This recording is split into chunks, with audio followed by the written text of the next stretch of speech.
Hello everyone, it's Stephen here again, the CEO of Elite Energy Consultants.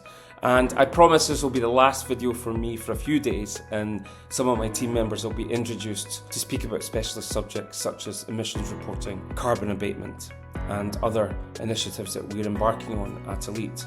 But one of the questions that I was posed the other day there was, how important is it in the review of commercial contracts in the building up of a production allocation or gas transportation system? And I think it's very important that we explain from how we would approach it as opposed to another organisation would. So we are of a firm belief is that when commercial organisations hand over contracts to operations, there's normally not an agreed protocol for the interpretation of that contract or commercial agreement into arithmetical terms that supports operations to operate the agreement in line with the terms and conditions that are required. So we advocate for implementing a management of change process, and that management of change process would have several stakeholders in that process, such as IT or super users, the actual business function responsible for executing the contract on a day-to-day basis, and lastly the organisation that was responsible for the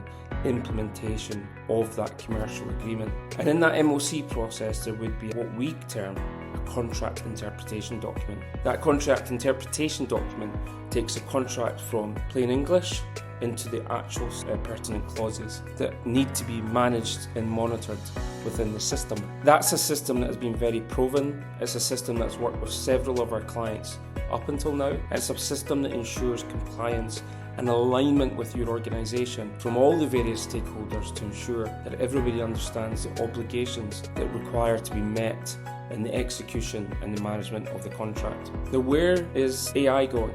My belief is, in the future, as long as it's secure, that AI has a very big place to actually manage the interpretation of these contracts and the translation into mathematical rules and particular rules that need to be monitored within any system. And we'll speak a little bit more about that in the coming weeks. So, tomorrow we're going to speak a little bit more about parts of our product offering in terms of emissions management, and I'll be joined by Dr. Fabio Terzini, our net zero product owner, who will speak more about his vision for net zero and greenhouse gas emissions. Until then, have a great day.